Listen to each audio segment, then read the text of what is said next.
Everyone, good morning, welcome back to my channel. আশা করি তোমরা সবাই খুব ভালো আছো, আমিও ভালো আছি। আমার নতুন একটা ব্লগে তোমাদের সকলকে স্বাগত জানাই। সকাল সকাল রান্নাঘরে এসে রান্নাঘরের জানলাটা খুলে দিয়ে প্রতিদিনের মতো গাছগুলো তুলে রাখি, ওগুলো নামিয়ে কাউন্টার টপের ওপর রাখলাম। তারই আগে কাউন্টার টপ গ্যাসের ওভেনটা ভালো করে মুছে নিয়েছি। আর এখানে জিরে, জোয়ান আর মেথি ভালো করে ফুটিয়ে নিয়ে এই জলটা ছেঁকে নিলাম। গতকাল রাত্রে ওই সসপ্যানে করে বেশি করে জল দিয়ে ভিজিয়ে রেখেছিলাম। এখন ভালো করে ফুটিয়ে নিয়ে ডিটক্স ওয়াটারটা ছাদে বসে ধীরে সুস্থে খেয়ে নিয়ে রান্নাঘরে চলে এসেছি। এখন ঘড়িতে সময় সকাল 6:30 মতো। আলু কেটে নিয়েছি আর কড়াইতে জিরে আর তেজপাতা, শুকনো লঙ্কা ফোড়ন দিয়ে আলুটা ভাজা বসাচ্ছি। আর একদিকে আটা ময়দা মিশিয়েও মাখা হয়ে গেছে। তাড়াহুড়ো করে বানাচ্ছি কারণ মামাম এটা নিয়ে যাবে ওর কলেজের বন্ধুদের জন্য। কড়াইশুঁটির কচুরি আর আলুর দম, তাই জন্য কড়াইশুঁটির পুরটা গতকাল রাত্রেই বানিয়ে রেখেছিলাম। সকালবেলা এই পুরটা বানাতে গেলে পরে আরও বেশিক্ষণ সময় লেগে যেত। এমনিতেই 8:30টার মধ্যে রেডি করে দিতে লাগবে, ও 8:45 নাগাদ বেরোবে। আর কড়াইশুঁটি কিছুটা বের করে জলে দিয়ে রেখেছি, এই আলুর দমে দেব। মশলার মধ্যে আমি এর মধ্যে দিয়েছি মৌরি, আদা, কাজু বাদাম, চারমগজ, লঙ্কা আর টমেটো। এই মশলাটা দিয়ে আর আলুটা ভালো করে ভেজে নিয়ে লবণ হলুদটা তো স্বাদ মতো দিয়েছি। শেষে নামাবার আগে একটু কসুরি মেথি দিয়ে দিয়েছি। মৌরি বাটা দিয়ে এরকম ধরনের আলুর দম কড়াইশুঁটির কচুরি বা লুচির সাথে কিন্তু দুর্দান্ত লাগে। সকাল সকাল চেষ্টা করি এমটি স্টমাকে ডিটক্স ওয়াটারটা খেতে, তারপরে ধীরে সুস্থে রান্নাঘরের কাজকর্মগুলো আমি করি। এরই মধ্যে বাবু আর মামাম দুজনেই ঘুম থেকে উঠে পড়েছে। ঘরের বিছানাপত্র সুন্দর করে গোছানোও হয়ে গেছে। আমি রান্নাঘরে ধীরে সুস্থে নিজের মতো করে কাজকর্মগুলো করছি। আজকে এই যে কড়াইশুঁটির কচুরি আলুর দমটা বানানো হচ্ছে, এটাই আমাদের সকালের 3 জনের জলখাবার। আর মামাম সাথে টিফিনেও নিয়ে যাবে।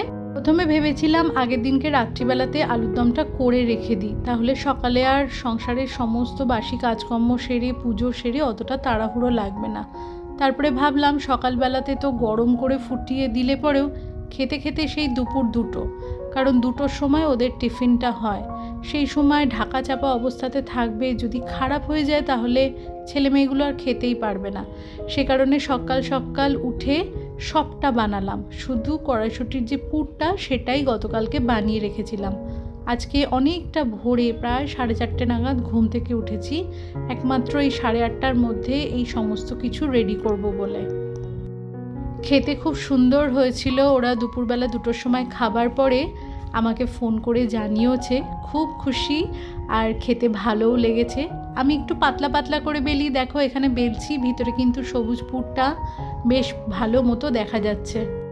লুচি কিংবা কচুরি যেটাই বলো না কেন, ছোট ছোট মোটা মোটা ওটা আমার খুব একটা পছন্দ হয় না। আমি একটু মিডিয়াম সাইজের আর একটু পাতলা বানাবার চেষ্টা করি। আর পুরটা বেশি করেই দিই, আর হালকা হাতে বেললে পরে জিনিসটা ফাটেও না, সুন্দরভাবে কিন্তু ফুলেও যায়। গোটা 25 মতো কচুরি ভেজেছি, তবে আজকে একটাও ফেটে যায়নি, প্রত্যেকটা বেশ সুন্দরভাবে ফুলে উঠেছে। মাঝে মধ্যে এরকম কচুরি বানাতে গেলে পরে একটা আধটা ফেটে যায়, তখন কি হয় তেলের মধ্যে পুরটা গিয়ে ওগুলো পুড়ে গিয়ে তেলের মধ্যে ভেসে থাকে, তখন সেটাকে আবার ছাঁকতে লাগে।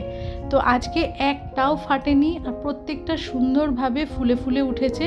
মানে বানিয়ে জিনিসটা মনটাতে শান্তি, কাউকে দেব, সে খাবে, খেয়ে তৃপ্তি পাবে, ওর থেকে বড় আনন্দ কিন্তু আর কিছুই হতে পারে না। ওরকম একটা ফ্ল্যাট টিফিন বক্সের মধ্যে আলুর দমটা পুরো ভরে দিলাম, আর একদম শুকনো শুকনো গা মাখা মাখা করেছি, যাতে নিয়ে যাবে এতটা রাস্তা কোথাও থেকে গ্রেভিটা যাতে পড়ে ব্যাগে না চলে যায়, তাই জন্য একদম গা মাখা মাখা করে শুকনো করেছি। আর এই উঁচু মতো বড় টিফিন বক্সটার মধ্যে 20টা মতো কচুরি ঠিকঠাক ধরে গেছে। পরে 5টা আমি আবার বললাম আলাদা একটা টিফিন বক্সে দিই, তো মেয়ে বলছে যে ব্যাগে অতগুলো রাখবে, তার মধ্যে বই খাতা নিয়ে যেতে অসুবিধা হবে, তাই ওটার মধ্যেই হাত দিয়ে চেপে চেপে আরও 5টা ধরিয়ে দিলাম। সকালের খাওয়া দাওয়া কমপ্লিট করে মাম্মাম এই 8:45 এখন বাজে, ও বেরিয়ে যাচ্ছে। আর ওর বেরোবার সাথে সাথে আমি আর বাবুও সকালের জলখাবারটা খেয়ে নিয়েছি। এখন এই মেয়ের ঘরে চলে এসেছি। হালকা দেখলাম দেয়ালে মাকড়সার জালি হয়েছে, সে কারণে ওর ঘরটা আজকে ডাস্টিং করব ভেবেছিলাম। তো তারই আগে এই মাকড়সার জালিগুলো সবটা পরিষ্কার করে নিচ্ছি। যেটা দিয়ে মেয়ের ঘরের এই ঝুলটুলগুলো পরিষ্কার করছি, এটা খুব কাজের, খুব সুন্দর। আগে আমার একটা ছিল, সেটা কিন্তু অতটা ভালো ছিল না, দেখতে একই রকম হলেও এটা কিনেছি নতুন বলতে কি ওই 2-3 মাস হবে, অ্যামাজন থেকে নিয়েছি। এর ফাড়ের কোয়ালিটিটাও যেমন ভালো আর বেশ ঘন, সে কারণে ঝুলের সাথে সাথে কোথাও যদি একটু ধুলো টুলো থাকে সেটাও খুব সুন্দরভাবে পরিষ্কার হয়ে যায়। আর এই যে হ্যান্ডেলটা আছে সেটা অনেকটা লম্বা হয়, নিজের ইচ্ছা মতো বড় ছোট করে নেওয়া যায়। মামামের ঘরের এই সিলিংটা একটু নিচু হলেও ভিতর দিককার সিলিংটা অনেকটা উঁচু। আর দেখতে পাচ্ছ এখানকার কোণাটা মানে এসির ওপর টোপর দিয়ে আমি খুব সুন্দর করে বেঁকিয়ে নিয়ে দেয়ালটা পরিষ্কার করে নিতে পারছি। এত সুন্দর আলতোভাবে সমস্ত জায়গা পরিষ্কার করে নেওয়া যায়, সত্যি কথা বলতে জিনিসটা খুব ইউজফুল। কারোর কোনো সাহায্যের প্রয়োজন হয় না, নিজের ইচ্ছা মতো মন মতো সুন্দরভাবে পরিষ্কার করা যায় এটা দিয়ে। অনেক সময় দেখা যায় অনেক উঁচুতে লাইটটা লাগানো, লাইটের মধ্যেও একটু ধুলো ঝুল রয়েছে, বা দেয়ালে যদি কোনো রকম ফটো ফ্রেম থাকে বা কিছু হ্যাঙ্গিং শোপিস থাকে তার মধ্যেও ধুলো থাকলে, যেহেতু ফাড়ের কোয়ালিটিটা ভালো, খুব সফট, এটা দিয়ে কিন্তু সুন্দরভাবে পরিষ্কার করে নেওয়া যায়। এটা দিয়ে দেখো আমি দরজার এই খাঁজগুলোও কিন্তু ঘষে ঘষে পরিষ্কার করে নিচ্ছি। এপাশের দরজাটা কিন্তু আমার লোহার দরজা, যে কারণে আমি প্রথমে ধুলোটা ওই ডাস্টারের সাহায্যে পুরো ঝেড়ে নিলাম, আর এবার একটা ভিজে কাপড় দিয়ে সুন্দর করে মুছে পরিষ্কার করে নিচ্ছি। একটা সংসারে তো কাজের কোনো শেষ নেই, রেগুলার কাজ ছাড়াও এরকমভাবে ধীরে সুস্থে ঘরটরগুলো পরিষ্কার করতে একটু বেশি সময় লাগে। ঝুল পরিষ্কার করলে সমস্ত কিছু ডাস্টিং করতে লাগে, তার সাথে ঘর ঝাড় মোছ এগুলো সব কিছুই করতে লাগে, এতে কিন্তু অনেকটা সময় চলে যায়। ওদিকে সংসারে তো আরও কাজ থাকে, সঠিক সময় সবাইকে খাবার দাবার দিতে হয়। গতকাল রাত্রেই তাই ভেবে রেখেছিলাম যে সকাল সকাল তো মাম্মা বেরিয়ে যাবে, আর জলখাবারটাও বানানো হয়ে যাবে।